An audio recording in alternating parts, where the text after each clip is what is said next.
ចម្រុងចម្រាស់របស់ទេពិសិដ្ឋនិងឪពុករបស់ខ្លួនក្រោយពីបង្កាសលើបណ្ដាញសង្គមកាត់ការគ្នាចោល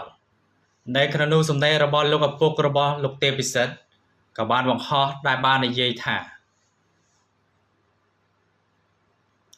សារទី1របស់ឪពុករបស់ទេពិសិដ្ឋគឺបានបង្ហោះថាចង់កាត់ការសាច់ស្អុយចោលតើត្រូវមានឯកសារអ្វីខ្លះជួយប្រាប់ផងអរគុណទុកជាមុនផ្ដាំទៅឯងអញរឹងមាំតាំងពីក្បាលឯងមិនដែលនៅអាចណាម្លេះអញមានមុខរបរ2 3កន្លែងលុយអញចាយមិនអស់ផ្ញើជូនអាក្មេងឆាប់ភ្លេចកំណើតពីថាវាអត់ឪអញក៏គ្មានកូនដូចហែងដែរដល់សម្ដីទី2គឺលោកបានបង្ហោះថាចុះប្រិមិត្តមិនអស់ចិត្តអាចចូលមកសិក្សាបានដើម្បីចង់ដឹងថាតើសាច់រឿងមួយនេះវាផ្ដើមមកពីណាទើបធ្វើឲ្យពួកវារត់ចោលស្រុកអស់រលីងវាឃើញឯងប៉ុនទ្រាំវានាំគ្នាធ្វើបាបផ្លូវឯងគ្រប់យ៉ាងលោកបានដាក់លេខទូរស័ព្ទរបស់លោកសម្រាប់អ្នកដែលយកព័ត៌មានចង់សាកសួរលម្អិតផងដែរសម្ដីទី3នោះគឺលោកបាននិយាយថាពេលកូនល្បីមានអ្វីគ្រប់យ៉ាងកូនមិនដែលនឹករលឹកដល់ប៉ាទេឆ្នាំ2021កូនចាំអត់ពួកយើងចាក់ចេញប៉ាទាំងព្រមកាលនោះប៉ាលូតដូរបណ្ដាប៉ាឆ្លៀតធ្វើផ្ទះថ្មមួយទៀតដើម្បីកូនបណ្ដាព្រោះពេលកូនមកលេងផ្ទះមានផ្ទះល្អកូនមិនខ្មាស់គេព្រោះអីកូនជាតារាល្បីព្រោះតែចង់ឃើញឲ្យរួចលឿនពេកក៏បានតែខ្ចីលុយធនាគារបន្ថែមតែអកុសលអីផ្ទះធ្វើមិនតាន់រួចផងជីវិតគ្រួសារក៏ត្រូវបែកបាក់ព្រោះតែជំពាក់គេច្រើនឆ្នាំពេកផ្ទះក៏មិនតាន់ធ្វើរួចផងស្រីអូនក៏ដាក់មេប្រូចាក់ចេញបងទៅទៀតកូនដឹងអត់កាលនោះជីវិតប៉ាស្ទើរសរសៃប្រសាម្ដងបញ្ហាគ្រប់យ៉ាងគឺសង្កត់លើប៉ាតែម្នាក់ផ្ទះមិនតាន់ធ្វើហើយជំពាក់ធនាគាររាប់ឆ្នាំបញ្ហាគ្រួសារកូនសប្បាយនឹងការជោគជ័យលើទឹកដីទីក្រុងមួយឆ្នាំកូនមិនដែលខលសួរសុខទុក្ខប៉ាម្ដងឡើយមីមួយនេះសប្បាយនឹងប្រុសស្នេហ៍ថ្មីគេប៉ាឈឺចាប់ក្រំចិត្តជាង4ឆ្នាំទើបប៉ាសម្រេចចាត់រៀបការជាលើកទី2ហេតុអ្វីម្ចាស់ពៀនទាំងមូលពេលធ្លាក់ខ្លួនឈឺដើរខ្ចីលុយគេអញ្ចឹងឯណាទៅលុយពានរង្វាន់រាប់ម៉ឺនដុល្លារនោះឆ្ងល់មិនមែនផ្ចាញ់នោះទេហើយវាថាវាមិនចេះជួយកូនខ្ញុំជួយកូនម្នាក់$4,000ហើយយ៉ាងម៉េចទៀតឬក៏ចង់ឲ្យខ្ញុំផុសឯកសារទទួលលុយជាសាធារណៈគណៈពេលដែលម្ដាយរបស់ទេពិសិដ្ឋក៏បានធ្វើការបង្ហោះនៅលើបណ្ដាញសង្គម Facebook ដែលបាននិយាយរៀបរាប់យ៉ាងដូចនេះថាមិននិយាយផងពេលនឹកខ្ញុំខ្ចីលុយអ្នកមកព្យាបាលកូនហើយមិនអោយអាចបើកភ្នែកមើលថាកូនឈឺហើយសុំជំនួយគឺមិនជួយទៀតតែសំណាងល្អដែលមានអ្នកដតីមិនមែនជាសាច់ញាតិជួយទៅវិញចេញមុខផងមិនក៏មិនប្រកាសពេលហ្នឹងខ្លាចកាច់មិនស៊ីកូនឯងបាទសំទោសគឺខ្លាមកាច់មិនស៊ីកូនឯងតែនេះល្អបំផ្លាញកូនខ្លួនឯងអ្នកភ្លេចហើយមែនពេលខ្ញុំមានលុយអ្នកមកខ្ចីខ្ញុំនៅពេលដែលខ្ញុំឲ្យអ្នកទៀតប្រាប់គេផងកុំភ្លេចលឿនពេកឆ្នាំមុនតាខ្ញុំមិនដែលបង្កប់កូនមិនឲ្យស្គាល់អ្នកពីពេលណាមកខ្ញុំនាំកូនទៅលេង2អាទិត្យមុនហើយអាសិតអាសាទៅលេងដែរតាចុះកូនដែលធ្លាប់ប្រកាសថាអត់ប៉ាពីពេលណាមកគឺមិនដែរទេចុះអ្នកប្រើប្រាស់ហិង្សាក្នុងគ្រួសារកម្រិតធ្ងន់នោះមានដឹងអត់ថាកូនខ្ញុំនិងខ្ញុំវាឈឺចាប់ប៉ុណ្ណាដែលដឹងអត់ហើយអ្វីពេលនេះមកប្រកាសថាល្អយ៉ាងនេះបង្ខូចជន់កូនខ្លួនឯងទាំងកូនវាមិនដឹងអីសោះមានអាណិតកូនអត់ប្លុក Facebook កូនចោលអស់ហើយប្រាប់ខ្ញុំកុំឲ្យកូនមករកតែកូននៅតែរករហូតអ្នកដែលឈឺចាប់នោះកូនទេខ្ញុំមិនដែលចង់រំលឹកការឈឺចាប់មួយដែរ18ឆ្នាំដែលខ្ញុំរស់នៅវេទនាយ៉ាងណាខ្លួនប្រុសទេតែចរិតស្រីគ្រប់គ្រងលួយកាក់បិទសិតមិនឲ្យរវល់ម៉ែបងប្អូនចុះបែបនេះវាមិនវិញ ខ្ញុំមិនដែលខ្វល់ពីខ្លួនខ្ញុំទេចង់អ្នកណាថាខ្ញុំយ៉ាងម៉េចក៏បានដែរហើយខ្ញុំក៏មិនតបតដែរតែកុំមកប៉ះកូនខ្ញុំអ្នកល្អហើយនៅតាមរបៀបអ្នកទៅកុំយកកូនមកធ្វើជាអាជីវកម្មអីណាសារទី2របស់ម្ដាយបង្ការរបស់ទេពិសិដ្ឋក៏បានបង្ហោះលើបណ្ដាញសង្គមដែលបាននិយាយថាមិនមានអ្វីប្លែកទេបើប្តីល្អឪពុកល្អគេមិនអាចចាក់ទឹកមកលើឲ្យវេទនាទេសួរស្រីគ្រប់គ្នាផងបើបានប្តីដែលមិនឲ្យតម្លៃប្រពន្ធកូនប្រើប្រាស់ហិង្សាក្នុងគ្រួសារបែបនេះពេលញ៉ាំបាយក៏ឆ្លោះគ្នាវាយកូនពេលម៉ោងបាយទឹកកូនរត់ជន់ចានឆ្នាំងបែកខ្ចាត់ខ្ចាយកូនភ័យខ្លាចមុខស្លេកស្លាំងគ្រប់គ្នាហើយខ្ញុំជាម្ដាយបេះដូងញ័រអស់ហើយមិនមែនម្ដងក្នុងរយៈពេល18ឆ្នាំគិតទៅប្តីពិបាកខ្ញុំជាប្រពន្ធក៏មិនដែលនៅស្រួលដែរពិបាកជាមួយរហូតតស៊ូជាមួយគិតថាមួយថ្ងៃមានជីវិតលេងពិបាកហើយតែពេលបាននៅតែជីវិតគ្រួសារកាន់តែយ៉ាប់យ៉ឺនលើដើមឬតែជេរប្រមាថវាយកូនបែកឈាមបែកដៃឃើញតែស្នាមរបួសបើវាយកូនមិនដែររោគរពាត់តូចតាចនោះទេសឹងតែខ្សែភ្លើងបត់ជាពីរ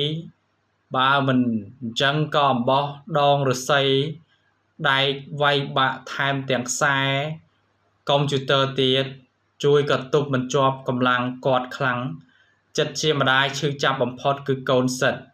និងកូនសុកលៀបឆៃឡុងគ្មានកូនណាដែលគេចផុតពីដៃគាត់ទាំងអស់ឲ្យតែខឹងគឺដូចបិសាចចូលខ្លួនយ៉ាងអញ្ចឹងកូនសុកលៀបភ័យរត់ចោលផ្ទះដេកតាមវត្តឬព្រៃក្រោយផ្ទះកូនតូចអាចជួបនឹងរឿងគួរឲ្យខ្លាចអាយុទើប10ឆ្នាំតូចណាស់ពេលកូនមកលេងផ្ទះពេទ្យដឹកទៅប្តឹងប៉ូលីសថាវាលួចគេកុំប្រាប់គាត់គ្មានលុយបង់ឲ្យកូនទេកូនខុសដូចគ្នាទាំងអស់តែម៉ែឪគេអប់រំរហូតបានចេះស្ដាប់ហើយប្រឹងរៀនខ្លាចជាមនុស្សល្អគាត់ថាវាយព្រោះរឹងមិនស្ដាប់គាត់បានអាកាសស្ដាប់ទាំងអស់ថាឆ្វេងមិនអាចស្ដាំមិនអាចលិចសួរថាក្មេងណាវាល្អម្លឹងមានតែយើងជាឪម៉ែនឹងចាំមើលថែព្រានប្រដៅគ្រប់ពេលទេសួរពិសិដ្ឋទៅដឹងហើយមួយតួខ្លួនសល់តែអណ្ដាតមួយដែលមិនបានត្រូវនិយាយមិនមែនមិនឲ្យវាយតែគេមានរបៀបវាយកូនមិនមែនវាយរបៀបព្រៃខ្សៃដូចជាចាប់ចោលត្រួតវាយអញ្ចឹងទេខឹងកូនស្អីក៏ចោលដែរពិសិដ្ឋនៅភ្នំពេញក៏មិនឆាតសួរសុខទុក្ខមិនហើយកូនមានលុយចាយអត់កូនតែមិនដែរសួរហើយដៀលកូនសុទ្ធតែអាឈាមអត់កំណើតកូនប្រាប់មិនចង់ច្រៀងទៀតគឺចង់រ៉េបព្រោះគាត់ស្រឡាញ់ហើយចង់និពន្ធខ្លួនឯងឆ្លើយមកវិញគឺអាចរៀនមិនចប់ថ្នាក់ទី5ផងកូនចេញមកមិនកើតម៉ែប្រាប់កូនទៅធ្វើតែមិនប៉ះពាល់ដល់សង្គមនិងគ្រួសារម៉ាក់ជឿជាក់លើកូនពូកែហើយគឺអាចធ្វើបានក្រោយទៀតក៏មានរឿងក្តៅក្រហាយព្រោះគាត់ចង់កាច់វាយប្រពន្ធដែរឲ្យតែនិយាយរែកច្រើនហិង្សាគ្រប់កន្លែងតាំងពីធ្វើការតាមវត្តរហូតលក់ទូរស័ព្ទនៅផ្សារដើមក្រឡាញ់ផ្លូវ30ភ្នំបូកូភ្នំបូករហូតទិញផ្ទះនៅសម្បួរនៅត្រង់ណាផ្អើខ្មាស់គេត្រង់ហ្នឹងហើយមិនចម្លែកទេដែលគាត់បំភ្លៃថាកូនមិនទទួលស្គាល់គាត់ព្រោះឯម្ដាយគាត់បង្កើតគាត់ផងនៅតែគាត់ជេរកាត់ការចោលចោះទម្រាំកូនគាត់អ្នកបង្កើតរឿងអីគាត់ធ្វើមិនបានជួបតែកូនបែបនេះគាត់ថាកូនល្អជាងគាត់ផងមិនខឹងឪនៅតែអាណិតប៉ាថាប៉ាចាស់មកពីគាត់បែបនេះហើយខ្ញុំរស់នៅមិនកើតគឺសុំគាត់លេងលះហើយប្រាប់គាត់ថាមិនយកអ្វីទាំងអស់សុំតែលុយ100000រៀលខ្មែរប៉ុណ្ណោះផ្ញើកូនសិនចាំមានផ្ទះគឺចាំយកវិញគេនៅតែមិនកើតគេឆ្អែតដើរចេញគេថាយើងមានប្រុសថ្មីជាសិទ្ធគេយកអ្នកល្អឲ្យតម្លៃប្រពន្ធគេយកហើយគេមើលថែកូនមិនមែនជាសាច់គេផងនៅតែគេល្អលុយឲ្យខ្ញុំ$14000ដោយសារតែខ្ញុំបានផ្ទេរសិទ្ធកាន់កាប់ទ្រព្យសម្បត្តិទាំងអស់ ទេកុំអីគាត់ក៏មិនឲ្យផង18ឆ្នាំវេទនាមើលកូន3នាក់ឯងប្រាប់ថាចែកគេឲ្យកូនម្នាក់ 4000 2នាក់ 8000 សិតឲ្យតែ 2000 ហើយសង 2000 គឺឲ្យខ្ញុំ 2000 ទាំងពេលការម៉ែខ្ញុំឲ្យហើយចែកលុយឲ្យទៀតគាត់មានលុយការតែ$180គ្មានអ្នកណាចង់បានអីគាត់ឲ្យតែមានសេចក្តីសុខប្រពន្ធក្រោយបានរៀបចប់យូរឆ្នាំមានគ្រួសាររឿងខ្លួនតែមកបង្ករឿងចរណែនខ្ញុំនិងកូនមានសេចក្តីសុខជាងនៅជាមួយគាត់បានក្តៅក្រហាយបែបនេះបើអ្នកជាឪពុកល្អមែនក៏មិនតទៀតអីចប់ត្រឹមនឹងទៅអាណិតសិតកូនរងទុកផ្លូវចិត្តតាំងពីតូចមិនដែលនិយាយឲ្យអ្នកបានដឹងទេជាពិសេស fan របស់គាត់អញ្ចឹងបានស្ពឹកមកពិសិដ្ឋស្រពន់ច្រើនជាសោចព្រោះរឿងគាត់នឹងខ្ញុំឈឺចាប់ពេកហើយសូមអង្វរប៉ានៅរៀងខ្លួនទៅបើតាំងថាឪល្អហើយនោះអាណិតកូនផងខ្ញុំសូមអង្វរអ្នកបេះដូងកូនវះកាត់ជាមិនតាន់ដាច់ផងបាទនេះគឺជាសម្ដីរបស់អ្នកម្ដាយបាទទេពិសិដ្ឋដែលគាត់បានធ្វើការបង្ហោះទៅកាន់បណ្ដាញសង្គមទាក់ទងជាមួយនឹងអតីតស្វាមីរបស់គាត់គឺបានហែកគេកូនគាត់ផងដែរក្រៅពីដែរទេពិសិដ្ឋដែលជាតារាចម្រៀង original មួយរូបក៏បានបង្ហោះលើ page ផ្លូវការរបស់លោកដែលបាននិយាយថាប៉ាខ្ញុំមកភ្នំពេញមកធ្វើការប៉ាថាខ្ញុំរត់ចោលស្រុកប្រាក់ពៀនបានមកខ្ញុំដកទៅទិញសម្ភារៈធ្វើការព្រោះគ្មានអ្នកណាជួយតែប៉ាភ្លេចហើយឬផ្ទះថ្មីប៉ាធ្វើតាមពិតទៅគ្មានបន្ទប់ខ្ញុំទេម៉ាក់លួងប៉ារាប់ខែទើបប៉ាធ្វើឲ្យខ្ញុំមិនមែនមិនដឹងប៉ាបានប្រាប់បងប្អូនឲ្យឈប់ហៅឈ្មោះខ្ញុំឈឺចាប់ដេកយំរាល់យប់ប៉ាដឹងអត់ថាម៉ាក់មិនចង់ចាក់ចេញទេ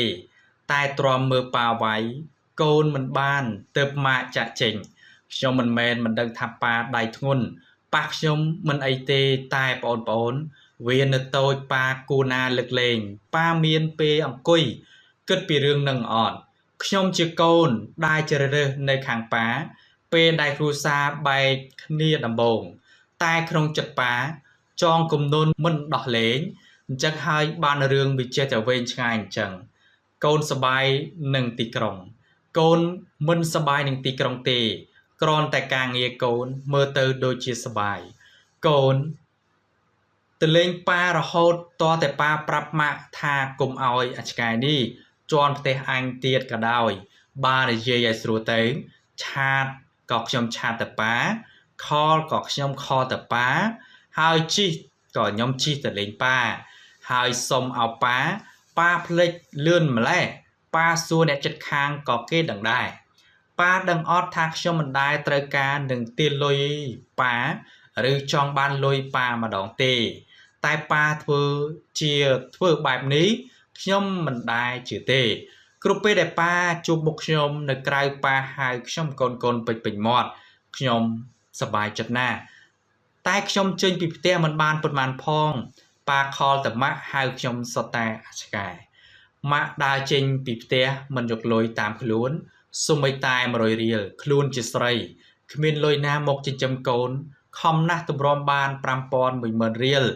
ហើយត្រូវបាញ់ឲ្យខ្ញុំព្រោះពេលនោះខ្ញុំកំពុងដេកចាប់ក្តីស្រមៃបើប៉ាគិតមើលឲ្យវិញឆ្ងាយម្លេះណាប៉ានិយាយជាមួយខ្ញុំនឹងម៉ាក់ផ្ទាល់មុខគ្នាហើយរឿងខ្លះប៉ាគិតតែម្នាក់ឯងស្រមៃម្នាក់ឯងរហូតដល់ថ្នាក់គិតថាការស្រមៃមួយនេះគឺជាការពិតខ្ញុំមិនដែលតបតព្រោះខ្ញុំស្រឡាញ់ប៉ាខ្ញុំមិនអាចឈប់មើលប៉ាឲ្យម៉ាក់ធ្វើបែបនេះដែរប៉ាវាយពួកខ្ញុំដើម្បីឲ្យអស់ចិត្តខ្លួនឯងប៉ាធ្វើចុះតែពួកខ្ញុំព្រមចាញ់ព្រោះដើម្បីតែមនុស្សខ្លួនស្រឡាញ់មកដល់ពេលនេះខ្ញុំកូននៅតែស្រឡាញ់ប៉ានឹករលឹកប៉ាដឹងគុណប៉ាមិនដែលស្អប់ប៉ាម្ដងណាទេកូនរួចរាល់ការងារពេលណាកូននឹងទៅលេងប៉ាម្ដងទៀតហើយក៏សុំទោសអ្នកគ្រប់គ្នាហើយក៏ដូចជាអ្នកគ្រប់គ្រងខ្ញុំទាំងអស់ដែលធ្វើឲ្យមិនសប្បាយចិត្តនឹងរឿងបែបនេះផងដែរ ពាក្យពិតនៅក្នុងចិត្តកូនបាទនេះគឺជាទេពនិស្សិតដែលគាត់បានធ្វើការបង្ហោះនៅលើ page របស់លោកដែលមើលទៅគឺអានហើយគឺមានអារម្មណ៍ក្តុកក្តួលមែនតើបាទយើងចូលទៅកាន់មើល comment ទាំងអស់គ្នាបាទចឹង comment គឺមានការឲ្យទេពនិស្សិតបាទគាត់អ្នកខ្លះក៏គាត់អត់ចូលចិត្តបាទជាមួយនឹងឪពុករបស់ទេពនិស្សិតដែរ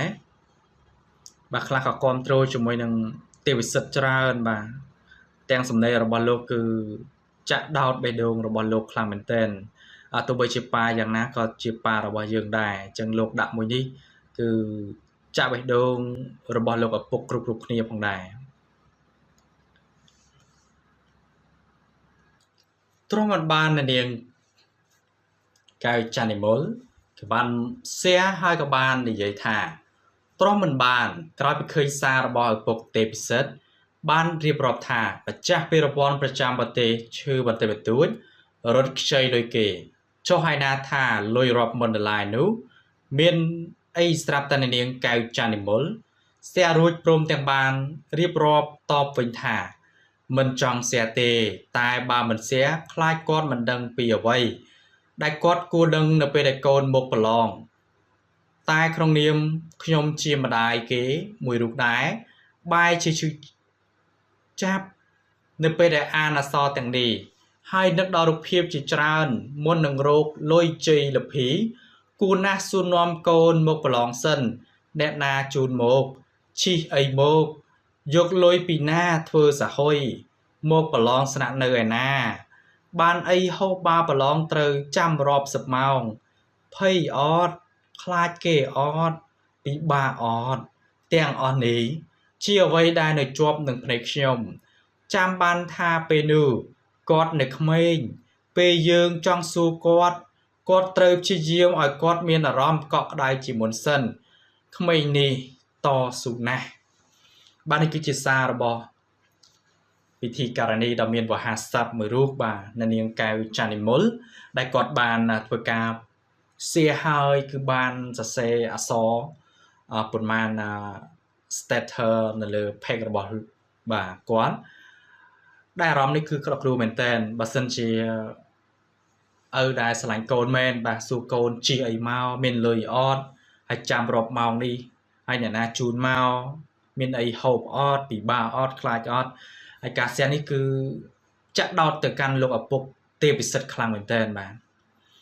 បាទតើតួជាមួយនឹងព័ត៌មានតារាបាទសូមធ្វើការបញ្ចប់ផងដែររងចាំព័ត៌មានអាប់ដេត